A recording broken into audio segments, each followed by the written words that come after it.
scene opens on a bright, modern office. A young, determined woman, Chloe, is reviewing documents. A friendly older man, Mr. Henderson, is cleaning nearby. Hey everyone, and welcome back to the channel. Today, we're rediving into a story that proves you can find the most unexpected connections in the most unlikely places. This is the story of Chloe and Mr. Henderson. Chloe wasn't just any CEO. At 28, she had built her tech empire from the ground up. Her life was a meticulously planned schedule of meetings, deadlines, and goals. She was brilliant, driven, and, to be honest, a little bit isolated. Romance, friends, those were luxuries she felt she couldn't afford. Her company was her world. Then there was Mr. Henderson. He was the evening janitor, a man with a warm smile and eyes that held a lifetime of stories. He'd worked in this building for over 20 years, long before Chloe's company ever existed. He saw the ambitious young woman who stayed late every night, fueled by coffee and sheer determination. He saw the flicker of loneliness behind her powerful exterior.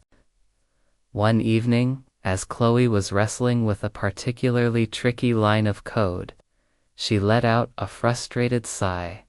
Mr. Henderson, who was quietly polishing the glass wall of her office, paused his work. "Tough day at the office, Ms. Chloe?" he asked gently. Chloe looked up, surprised. Most people were too intimidated to speak to her so casually.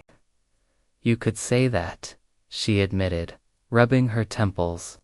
"This algorithm is just ... not cooperating." "You know," Mr. Henderson said, leaning on his broom, "sometimes the best way to solve a problem is to step away from it. Give your mind a little break." He gestured to a small chessboard he sometimes set up in the break room during his own break. "How about a game? A little friendly wager to clear your head?" Chloe was intrigued. A distraction was exactly what she needed. A wager. "What did you have in mind?" Mr. Henderson smiled. "Simple. If you win, I'll detail your car this weekend, top to bottom. But if I win, ... double quotes." He paused, a thoughtful look on his face. "If I win, you have to do something you've never done before. Something that takes you completely out of your comfort zone." Chloe, ever the competitor, couldn't resist. "You're on," she said, a rare genuine smile gracing her lips. The bet was made. They played for an hour. It was a fascinating match. Chloe was a strategic, aggressive player, just like in business. But Mr. Henderson was patient, wise, and saw moves she never anticipated. To her utter shock, he checkmated her with a quiet, brilliant move. She had lost. "All right," Chloe said, laughing in disbelief. "I lost. So, what's my uncomfortable task? Am I singing karaoke in the lobby? Public speaking without a PowerPoint?" Mr. Henderson shook his head kindly. "Something much simpler, Ms. Chloe, and much harder.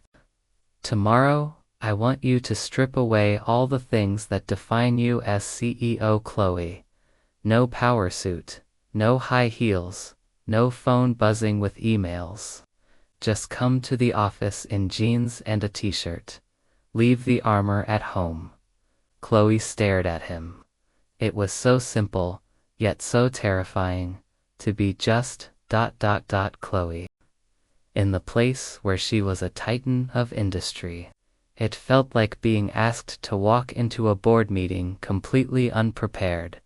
It was a stripping away of her identity. "That's it?" she asked, her voice barely a whisper. "That's it," he confirmed. "Just be you for a day. See what happens." The next day, Chloe stood in front of her closet, paralyzed with anxiety. But a bet was a bet. She put on a pair of comfortable jeans and a simple cotton shirt.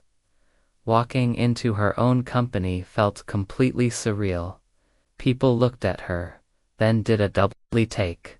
Without her usual armor, she seemed more approachable, more human. Her assistant, who usually tiptoed around her, actually struck up a conversation about a new coffee shop. A junior programmer, emboldened by her relaxed appearance, approached her with an innovative idea he'd been too nervous to share before. Chloe spent the day not in meetings, but walking through the departments, listening to her employees, and connecting with them on a personal level. She wasn't the boss. She was just Chloe, a part of the team. She discovered a vibrant, creative, and loyal community that she had built but never truly been a part of.